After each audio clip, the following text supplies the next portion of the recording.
स्वागत है आप सभी का एक नए वीडियो लेक्चर में। कर्नाटका सर्कल का एमटीएस पोस्टमैन का 2022 का जो क्वेश्चन पेपर है उसका मैथ वाला पोर्शन हम इस वीडियो में करेंगे। तो चलिए वीडियो शुरू करते हैं।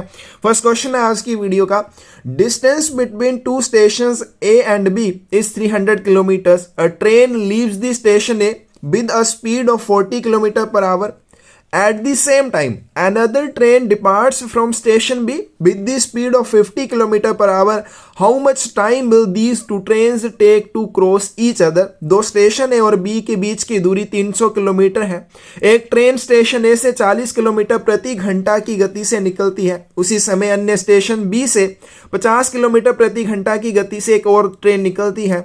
इन दोनों ट्रेनों को एक दूसरे को पार करने में कितना समय लगेगा? तो जब भी इस तरह का कोई क्वेश्चन आपसे पूछा जाए, आपको रिलेटिव स्पीड निकालनी है, सापेक्ष गति जिसे कहा जाता है। अब रिलेटिव स्पीड भी आप दो तरह से निकालेंगे। देखिए, एक सबसे पहले अगर आपके पास एक ट्रेन यहां से चली इस साइड को, दूसरी ट्रेन यहां से चली इस साइड को, तो मान लीजिए ये वाली जो फर्स्ट ट्रेन है ये चलती है 40 किलोमीटर पर आवर, और यहां से ये बी से जो दूसरी ट्रेन चलती है इस साइड को, ये चलती है 50 किलोमीटर पर आवर। तो यहां पे आपकी जो रिलेटिव स्पीड आएगी वो क्या हो जाएगा? इन दोनों को आपने ऐड कर देना है। इन दोनों की स्पीड्स को ऐड करेंगे, 40 + 50 इज इक्वल टू क्या आ जाएगा? 90 किलोमीटर पर आवर। तो ये आ जाएगी इनकी रिलेटिव स्पीड। अब जब भी आपकी दो ट्रेन एक ही डायरेक्शन में चलती है तब रिलेटिव स्पीड कैसे निकालेंगे? मान लीजिए एक ट्रेन इधर को जा रही है, 40 किलोमीटर पर आवर की स्पीड है, ये ए ट्रेन हो जाएगी। दूसरी यहाँ पे बी ट्रेन चलती है, वो भी इसी डायरेक्शन में जा रही है, वो जा रही है आपकी 20 किलोमीटर पर आवर की स्पीड से। रिलेटिव स्पीड क्या हो जाएगी? रिलेटिव स्पीड अब यहाँ से आपने इसको माइनस करना है, 40 - 20। जब सेम डायरेक्शन में जाएंगी तो आप माइनस करेंगे, क्या आएगा? 40 - 20 is equal to 20 kilometre per hour. तो ये आपकी रिलेटिव स्पीड आ जाती है। और उसी तरह से मान लीजिए एक ट्रेन यहां से इधर वाली साइड को चलती है, इस डायरेक्शन को चली जाती है, और बी ट्रेन है जो अपनी जगह पे खड़ी रहती है। तो यहां पे क्या हो जाएगा? यहां पे भी आप माइनस करेंगे, ठीक है? यहां पे भी माइनस ही किया जाता है। तो चलिए इस तरह से आपकी रिलेटिव स्पीड निकलती है। रिलेटिव स्पीड हम निकालेंगे। रिलेटिव स्पीड निकालने के बाद हमें जो निकालना है वो क्या है? डिस्टेंस। तो डिस्टेंस हमें पता है कैसे निकालते हैं, speed is equal to distance over time. और डिस्टेंस निकालना तो क्या जाता है? Speed multiply by time. तो ये फॉर्मूला हम लगा के यहाँ पे इसका निकाल सकते हैं, ठीक है? तो यहाँ पे हमें टाइम निकालना है, ना कि डिस्टेंस। तो टाइम क्या आ जाएगा आपके पास? यहाँ पे distance is equal to time आ जाएगा आपके पास, time is equal to distance over speed. तो ये हमें निकालना है यहाँ पे। तो चलिए देखते हैं। सबसे पहले क्या बोला गया है कि दोनों के बीच में, ए और बी के बीच में जो डिस्टेंस है वो कितना है आपके पास? 300 किलोमीटर है, ठीक है जी। ए आपके एक स्टेशन ए है और दूसरा स्टेशन है बी। अब यहां पे देखते हैं speed of train A, speed of train A is equal to कितने दे रखी है आपके पास? यहाँ पे ए की जो स्पीड है वो है 40 किलोमीटर पर आवर। वहीं पे आपके पास स्पीड ऑफ ट्रेन बी कितनी दे रखी है आपके पास? 50 किलोमीटर पर आवर, ठीक है जी। यहाँ पे हम रिलेटिव स्पीड निकाल सकते हैं क्योंकि दोनों आपकी क्या है? डिफरेंट डायरेक्शंस में चल रही हैं। तो यहाँ पे इनकी जो रिलेटिव स्पीड आ जाएगी इज इक्वल टू क्या हो जाएगा? 40 + 50 which is equal to 90 kilometre per hour. तो यहाँ जाएगी इनकी रिलेटिव स्पीड। अब हमें यहाँ पे क्या निकालना है? हमें निकालना है यहाँ पे टाइम। टाइम क्या आ जाएगा आपके पास? टाइम इज इक्वल टू क्या होगा? Distance over speed. तो डिस्टेंस कितना है यहाँ पे? 300 किलोमीटर है, यहाँ पे हमने लिखा है ये 300 किलोमीटर। और स्पीड कितनी आ जाएगी? Relative speed 90 kilometre per hour. तो यहाँ से कर सकते हैं इसको कैंसिल, क्या आ जाएगा? 30/9। आगे 3 से चला जाएगा 3, और यहाँ पे कितने आएंगे? 10। तो 10/3 आवर्स का समय लेगी। लेकिन यहाँ पे आंसर में देखें तो हमारे पास आगे भी इसको हमें सॉल्व करना पड़ेगा।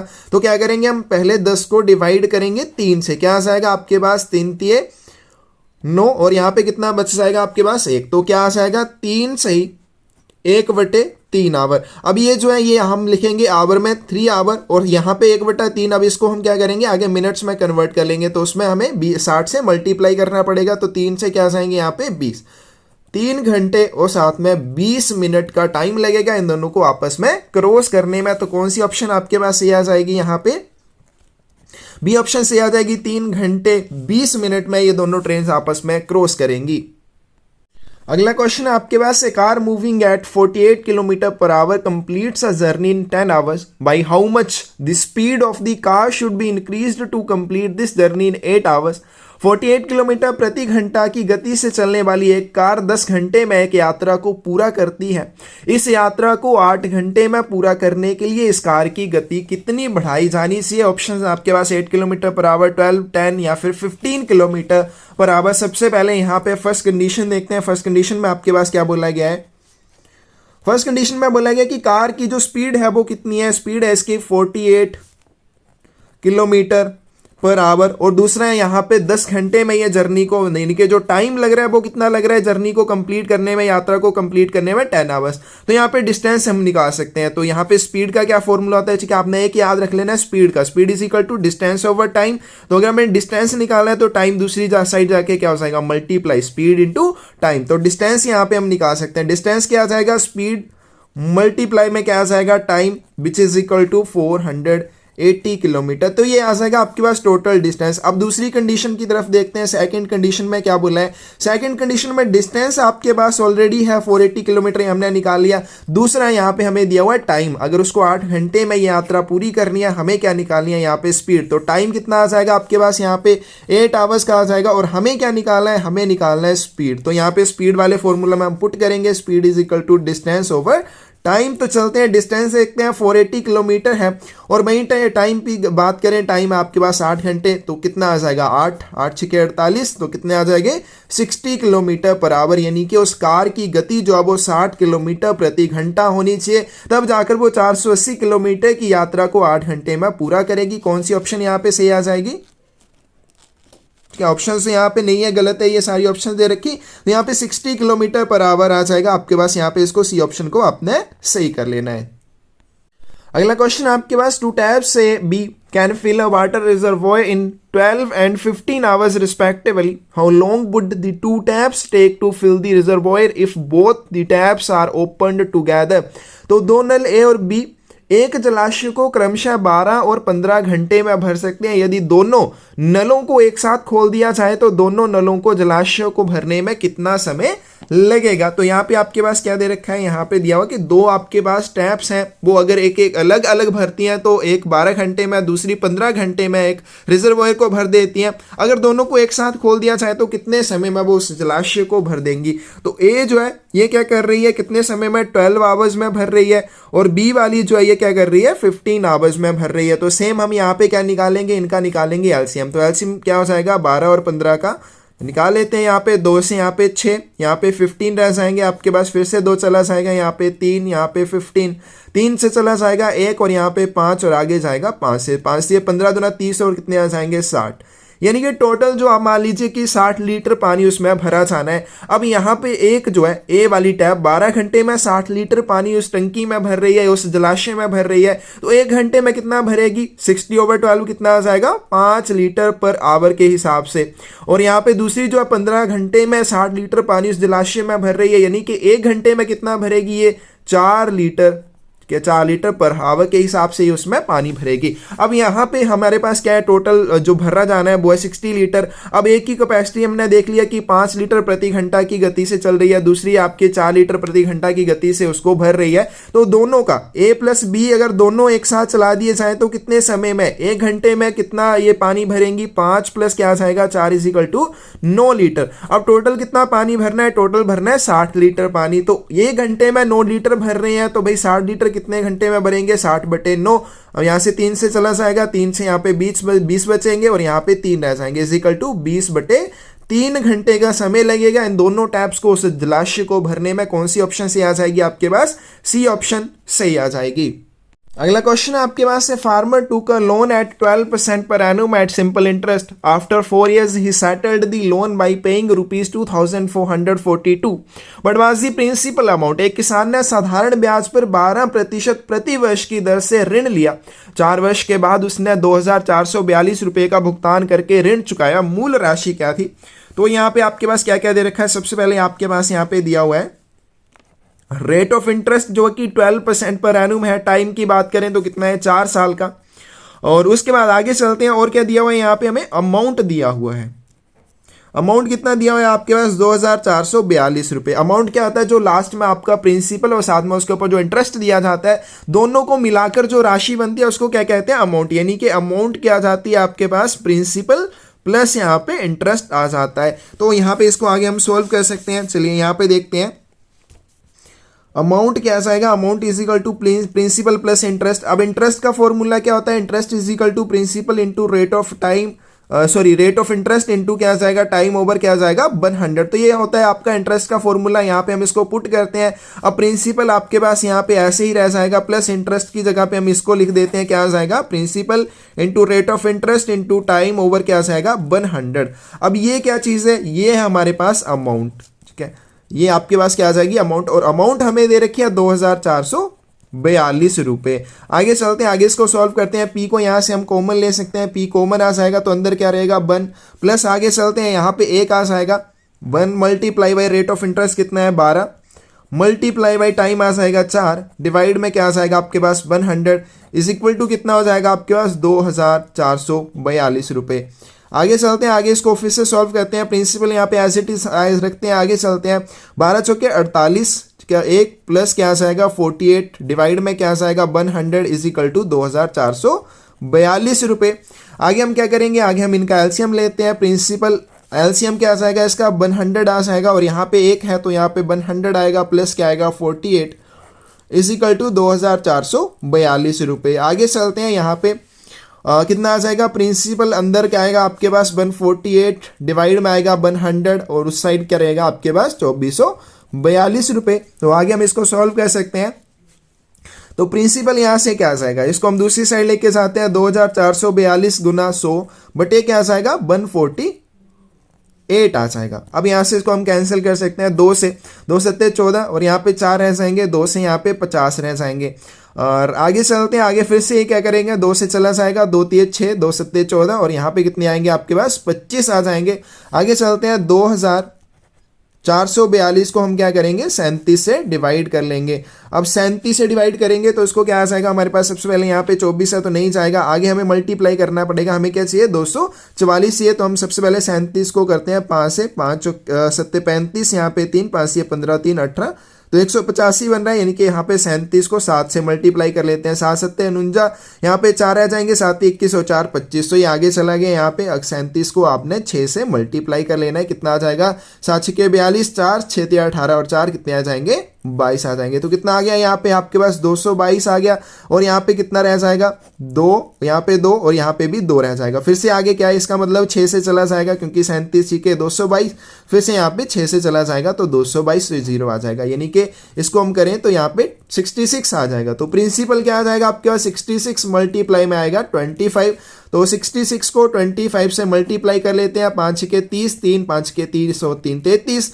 6 दूनी 12 यहाँ पे 6 दूनी 12 और 13 ठीक है जी 5 3 3 6 और 1 कितना आ जाएगा प्रिंसिपल 1650 रुपये। यानी कि उस किसान ने जो प्रिंसिपल लिया था यानी कि उसने जो यहाँ पे मूलधन लिया था वो कितना था 1650 रुपये था। यहाँ पे आपकी कौन सी ऑप्शन से आ जाएगी, डी ऑप्शन सही आ जाएगी।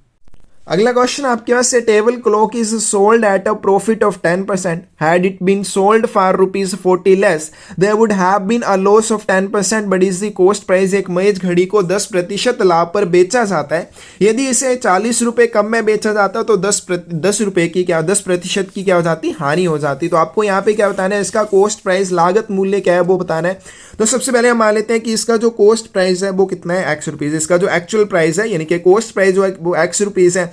आगे चलते हैं क्या बोला गया है क्वेश्चन के अकॉर्डिंग, देखें हम क्या बोला गया है कि अगर हम इसको 10% लाभ पर बेचा जाता है यानी कि पहले अगर ये 100% था तो इसको अब कितने में बेचा जाएगा 110% ऑफ एक्स यानी कि तभी 10% का लाभ होगा।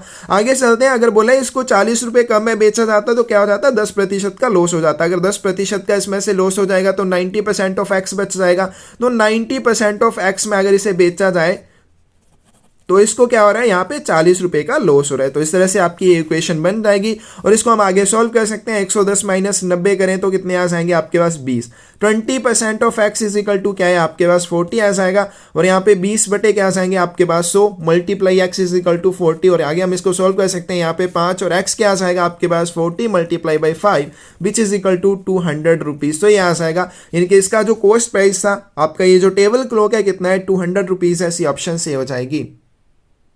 अगला क्वेश्चन आपके पास है, dealer marks is goods 20% above the cost price, then he allows some discount on it and makes a profit of 8%, the rate of discount. ये सबसे क्या बोला गया है कि एक व्यापारी अपने माल पर जो उसका क्रय मूल्य है, मतलब जितना उसका कॉस्ट प्राइस है उसके ऊपर 20% अधिक मूल्य अंकित करता है, फिर वह कुछ छूट दे देता है और 8% का लाभ अर्जित करता है। छूट दर क्या होगी? अब एक चीज ध्यान रखनी है, जब भी आपको छूट नहीं, आपको जब भी प्रॉफिट मिलेगा तब वो किस में मिलता है? कॉस्ट प्राइस के ऊपर मिलता है। तो यहाँ पे ये चीज थोड़ी इंपॉर्टेंट है। देखिए कैसे हो जाएगा, तो मान लेते हैं कि यहाँ पे जो कॉस्ट प्राइस है वो कितना है? 100 रुपीज है। अब यहाँ पे क्या करता है, वो कॉस्ट प्राइस से 20% ऊपर इसको मार्क कर देता है, यानी कि यहाँ पे जो इसका मार्क्ड प्राइस आ जाएगा वो क्या आएगा? 100 रुपीज प्लस इसका 20%, यानी कि 100 मल्टीप्लाई बाई 20/100, यानी कि कितना हो जाएगा total? 100 + 20 which is equal to 120 rupees हो जाएगा। तो ये क्या कर देता है? 120 रुपए उसके ऊपर मार्क्ड प्राइस कर देता है। अब यहाँ पे क्या करता है, जब वो इसको बेचता है तो उसको क्या हो रहा है? यहाँ पे 8% का प्रॉफिट हो रहा है। तो 8% का प्रॉफिट हो रहा है, तो इसका मतलब सेलिंग प्राइस क्या आ जाएगा? प्रॉफिट हमेशा किसके ऊपर होगा? कॉस्ट प्राइस के ऊपर होगा। अब यहाँ पे क्या निकाल सकते हैं? इसका प्रॉफिट निकाल सकते हैं। प्रॉफिट कितना है उसको? 8%। तो यहाँ पे सेलिंग प्राइस कितना आ जाएगा उसका? Selling price is equal to क्या हो जाएगा आपके पास? 100 + 100 मल्टीप्लाई बाई 8/100, क्योंकि 8% का उसको क्या हो रहा है? प्रॉफिट हो रहा है, which is equal to 100 plus क्या आ जाएगा? यहाँ से कैंसिल हो जाएगा 8, which is equal to 108 rupees. अब यहाँ पे देखो क्या हो रहा है। सबसे पहले कॉस्ट प्राइस था 100 रुपीज, उसने मार्क प्राइस कितना कर दिया? 120 रुपीज। अब वो कुछ छूट देता है और छूट देने के बाद जब उसको वो सेल करता है तो उसको क्या होता है? प्रॉफिट हो जाता है 8% का, यानी कि वो उस चीज को कितने रुपए में बेच रहा है? 108 रुपए में बेच रहा है। कॉस्ट प्राइस था 100 रुपए, 108 रुपए में उसने बेचा, उसको कितना यहाँ पे 8% का प्रॉफिट हो गया। मार्क्ड प्राइस उसने कितना रखा था? 120 रुपए। तो यहाँ पे अगर हम देखें तो मार्क्ड प्राइस 120 था, बेचा उसने 108 रुपए का, कितना डिस्काउंट हो गया? 120 माइनस क्या आ जाएंगे? 108, यानी कि उसको यहाँ पे 12 रुपीज का क्या हो रहा है? डिस्काउंट वो दे रहा है, 12% की छूट, 12 रुपए की छूट वो दे रहा है। तो यहाँ पे हमें क्या निकालना है? डिस्काउंट परसेंटेज निकालनी है। तो कैसे निकालेंगे? तो जैसे हम लॉस या प्रॉफिट परसेंटेज निकालते हैं वैसे हम डिस्काउंट परसेंटेज भी निकाल लेंगे। डिस्काउंट परसेंटेज क्या हो जाएगी? डिस्काउंट डिवाइड में क्या आ जाएगा? मार्क्ड प्राइस, क्योंकि मार्क्ड प्राइस के ऊपर वो डिस्काउंट दे रहा है तो नीचे क्या आ जाएगा? मार्क्ड प्राइस मल्टीप्लाई में क्या आ जाएगा? 100। तो यहाँ पे डिस्काउंट कितना है दे रहा है? वो 12 रुपए का डिस्काउंट दे रहा है, 12 बटे मार्क्ड प्राइस कितना है? 120 रुपीज है, मल्टीप्लाई क्या आ जाएगा? 100। तो यहाँ से कितने रह जाएंगे आपके पास? 10, और यहाँ पे कितने आएंगे? 10, यानी कि जो डिस्काउंट परसेंट है वो कितना है? 10% है। तो ये इसका आंसर आ जाएगा। कौन सी ऑप्शन सही हो जाएगी आपके पास? ए ऑप्शन सही हो जाएगी। अगला क्वेश्चन आपके पास है, man's wages reduced by 50%, again the reduced term of percentage base was increased by 50%, find his fixed loss in. एक आदमी का वेतन 50% कम हो गया, फिर से प्रतिशत वेतन की घटी हुई शर्तों में 50% की वृद्धि हुई, यानी कि उसका जो वेतन घट गया था, घटे हुए वेतन में फिर से 50% की वृद्धि की जाती है। तो निश्चित हानि जो है वो ज्ञात करनी है। सबसे पहले यहाँ पे देखते हैं क्या दिया हुआ है। उसके बाद हमारे पास दिया हुआ है कि 50% की कमी हो जाती है। तो सबसे पहले हम मान लेते हैं कि उसकी जो बेस थी, उसकी जो तनख्वाह थी वो कितनी थी? 100 रुपये थी। अब क्या होता है, पहले वो हो जाती है 50% कम, तो यहाँ पे क्या बन जाएगी उसकी बेज? फिर 100 माइनस क्या आ जाएगा? 100 मल्टीप्लाई बाई 50/100, ठीक है। 100 माइनस जो भी 50% की कमी हुई है, विच इज इक्वल टू क्या आएगा? 100 minus 50 which is equal to 50 rupees. तो यहाँ पे उसकी जो बेस बच जाएगी, उसकी जो तनख्वाह बच जाएगी वो कितनी बचेगी? 50 रुपए बच जाएगी। अब इस बचे हुए 50 रुपए में फिर से 50% की क्या हो जाती है? वृद्धि हो जाती है। तो उसकी जो नई बेस बनेगी वो क्या बनेगी? 50 प्लस यहाँ पे क्या आ जाएगा? 50 गुने 50/100, क्योंकि उसका 50% की क्या हो रही है? वृद्धि हो रही है। तो यहाँ से कैंसिल हो जाएंगे 2, और कितना आ जाएगा? 25। तो अब उसकी जो नई बन जाएगी बेज वो क्या बनेगी? 50 + 25 75 रुपीज बनेगी। अब देखो पहले कितनी थी? 100 रुपये थी। अब 100 रुपये में 50% की कमी हुई तो ऑब्वियसली अब 50 रुपये बचेंगे। अब फिर से 50 रुपये में क्या हो रहा है? 50% की वृद्धि हो रही है, तो कितने बन गए? 75 रुपीज बन गए। अब उसको देखें हम तो टोटल लॉस कितना हुआ है भाई? पहले तो 100 रुपीज मिल रहे थे, अब उसको केवल 75 मिलेंगे। तो 100 माइनस 75 क्या आ जाएगा? 25%। तो ये उसको रुपीज, तो ये क्या हो रहा है? उसको लॉस हो रहा है। हमें क्या निकालना है? लॉस परसेंटेज निकालनी है, is equal to loss over क्या आ जाएगा? उसकी जो भी इनिशियल बेस थी, मल्टीप्लाई, क्योंकि हमें इसके ऊपर बताना है कितना लॉस हुआ, तो यहाँ पे आ जाएगा आपके पास इनिशियल बेच मल्टीप्लाई आएगा 100। लॉस की बात करें तो उसको 25 रुपीज़ है, इनिशियल में उसकी 100 रुपये थी, मल्टीप्लाई बाई 100, ये कैंसिल हो जाएंगे, इज इक्वल टू 25%। तो ये उसको टोटल नुकसान हुआ है, इतनी उसको हानि हुई है 25% की। कौन सी ऑप्शन से आ जाएगी? डी ऑप्शन सही आ जाएगी। आगे चलते हैं, क्वेश्चन है आपके पास, यदि राम की आय शाम की आय से 12 से 1/2% अधिक है, शाम की आय राम की आय से कितनी कम हो जाएगी? तो सबसे पहले यहाँ पे देखते हैं हमारे पास क्या दिया हुआ है कि जो इनकम है, राम की जो इनकम है वो शाम की आय से 12% अधिक है, यानी कि 12 से ही 1/2%, यानी कि कितना आ जाएगा? 12 दूना 24 और एक कितना आ जाएगा? 25/2% क्या है? ज़्यादा है। तो यहाँ पे सबसे पहले मान लेते हैं कि जो शाम की इनकम है वो कितनी है? 1000 रुपये है। Let Shyam's income is equal to 1000 rupees. अगर शाम की इनकम 1000 रुपये है तो राम की जो है 12 से 1/2% उससे ज्यादा है, तो राम की इनकम क्या आ जाएगी? राम इज इक्वल टू क्या आ जाएगा? 1000 रुपीज। तो उसकी ऑलरेडी है, उसके साथ उसका 12 से 1/2 यानी कि 25/2% और हमने करना है, तो हम 1000 मल्टीप्लाई क्या आ जाएगा आपके पास? 25/2 गुना 1/100, ठीक है, ये आ जाएगा 25/2%। तो यहाँ पे हम इसको कैंसिल कर सकते हैं, ये कैंसिल हो जाएगा, 2 से यहाँ पे कितना आ जाएगा? 5, कितने बच जाएगी? 1000 प्लस यहाँ पे क्या आ जाएंगे आपके पास? 25 पंजे 125 इज इक्वल टू 1125 रुपये। तो ये आ जाएगी राम की इनकम और ये आ जाएगी शाम की इनकम। अब हमें क्या बताना है? हमें बताना है कि शाम की आय राम की आय से कितनी अधिक है। तो यहाँ पे कैसे हम निकाल सकते हैं? हमें क्या बताना है? यहाँ पे इन दोनों का डिफरेंस देखें तो कितना है? 1000 और 1125 में 125 रुपए का डिफरेंस है। तो हमें क्या निकालना है कि 125 का कितना प्रतिशत? 1125 है। तो यहाँ पे देखते हैं, लेट हम मान लेते हैं कि 125 इज x% ऑफ 1125। तो यहाँ से हम इसको सॉल्व कर सकते हैं। 125 इज इक्वल टू क्या आ जाएगा? x/100 मल्टीप्लाई क्या आ जाएगा आपके पास? 1125। और यहाँ पे हम क्या कर सकते हैं? यहाँ पे x निकाल सकते हैं। x क्या आ जाएगा आपके पास? अब ये दूसरी साइड जाके क्या हो जाएगा? ऊपर मल्टीप्लाई हो जाएगा, डिवाइड में क्या आ जाएगा? 1125 रुपये। तो यहाँ पे ये किससे चला जाएगा? यहाँ पे देखें तो 25 से चला जाएगा, 25 से ये चला जाएगा, 25 से यहाँ पे क्या रह जाएंगे? 25 पंजे 125 और यहाँ पे देखें 25 ओके 100, फिर यहाँ पे कितने बच जाएंगे? आप पे आपके बचेंगे 12, तो 125 फिर बन रहे हैं, 25 पंजे 125, 5 नए 45, तो क्या आ जाएगा? 100/9 आ जाएगा। तो इसको हम आगे डिवाइड कर लेते हैं 100/9 को। 100 डिवाइड बाई 9, 9 1 जा 9, यहाँ पे क्या आ जाएगा? 10 आ जाएंगे, फिर से 9 1 जा 9 आ जाएंगे, यहाँ पे फिर से 10 आ जाएंगे। अब आगे नहीं जाएगा, यहाँ पे हम दशमलव लगाएंगे, यहाँ पे 0, 9 1 जा 9, तो यहाँ पे फिर से आपके पास एक, तो ये आगे इसी तरह से चलता रहेगा, यानी कि क्या आ जाएगा? 11 पॉइंट क्या आ जाएगा आपके पास? बना आ जाएगा।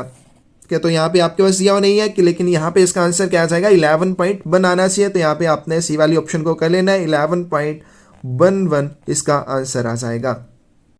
अगला क्वेश्चन आपके पास 2 माइनस, यहाँ पे आपके पास बड़ी ब्रैकेट है 2 माइनस, उसके बाद करली ब्रैकेट है 2 - 2, उसके बाद स्मॉल ब्रैकेट है 2 + 2, स्मॉल ब्रैकेट क्लोज, करली ब्रैकेट क्लोज, आपकी स्क्वायर ब्रैकेट क्लोज। तो इसको कैसे हम सॉल्व करेंगे? सबसे पहले लिख लेते हैं, यहाँ पे 2 है आपके पास, माइनस बड़ी ब्रैकेट 2 माइनस, उसके बाद आप इसको मंझली या फिर करली ब्रैकेट कह सकते हैं 2 - 2, स्मॉल ब्रैकेट है 2 + 2, स्मॉल ब्रैकेट क्लोज, करली ब्रैकेट क्लोज, और उसके बाद आपकी बड़ी ब्रैकेट भी बंद हो जाएगी। तो 2 माइनस, आगे चलते हैं 2 माइनस, सबसे पहले हम किसको सॉल्व करते हैं? जो स्मॉल ब्रैकेट के अंदर होता है, तो करली ब्रैकेट एज इट इज रहेगी 2 - 2, और यहाँ पे 2 और 2 कितने आ जाएंगे? 4 आ जाएंगे।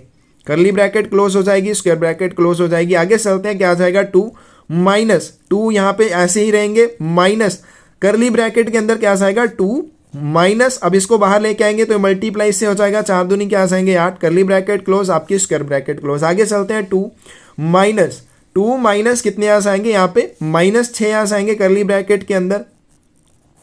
आगे चलते हैं 2 माइनस, अब इसको बाहर लेके आएंगे, यहाँ पे ऑलरेडी माइनस है, तो माइनस और माइनस क्या हो जाएंगे? आपके प्लस हो जाएंगे, तो क्या बच जाएगा अंदर? 2 + 6 which is equal to 2 minus, अब यहाँ पे कितने 8 आ जाएंगे ब्रैकेट के अंदर, इसको बाहर लेके आएंगे तो माइनस ही रहेगा, तो 2 - 8 कितने हो जाएंगे आपके पास? -6 हो जाएंगे। तो इसका आंसर आ जाएगा -6, डी ऑप्शन आपके पास सही हो जाएगी। लास्ट क्वेश्चन है आज की वीडियो का, 2 pens and 3 pencils cost ₹86, 4 pens and a pencil cost is ₹112। Find the cost of pen and that of a pencil. 2 pen और 3 पेंसिल है, उनका मूल्य जो है 86 रुपीज़ है।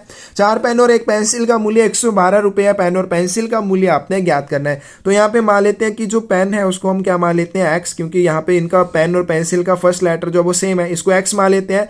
और पेंसिल को हम क्या मान लेते हैं, बाई मान लेते हैं। तो यहाँ पे क्वेश्चन के अकॉर्डिंग क्या दिया हुआ है आपके पास 2 पेन यानी कि 2x प्लस यहाँ पे 3 पेंसिल्स यानी कि 3 बाई कितना दिया हुआ आपके पास 86 रुपीज़ दे रखा है।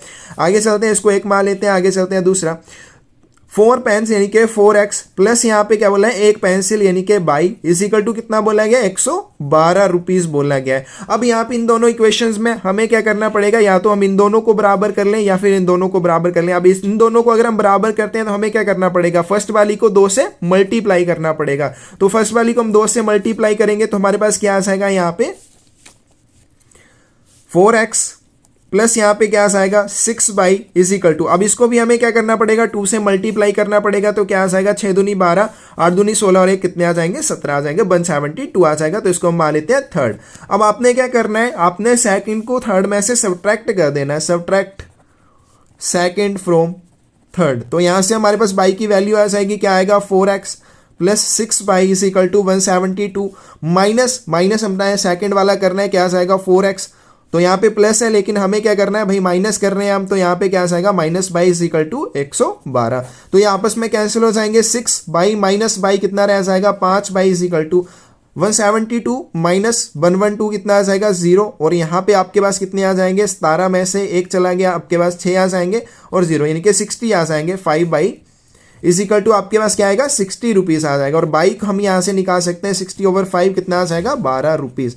अब बाई क्या माना हुआ है हमने, बाई हमने माना हुआ पेंसिल। तो पेंसिल की जो कॉस्ट आ रही है वो कितनी आ रही है 12 रुपीज़। अब हम किसी में भी इसको पुट कर देंगे और हमारा आंसर आ जाएगा। तो हम जो बाई की वैल्यू आई है 12, इसको हम 1 में पुट कर देंगे, क्या आ जाएगा आपके पास 2x प्लस 3। अब बाई की जगह पे आपने इस 3 बाई की जगह पे आपने क्या पुट करना है 12 पुट कर देना है। 3 × 12 इज इक्वल टू क्या है 86 है।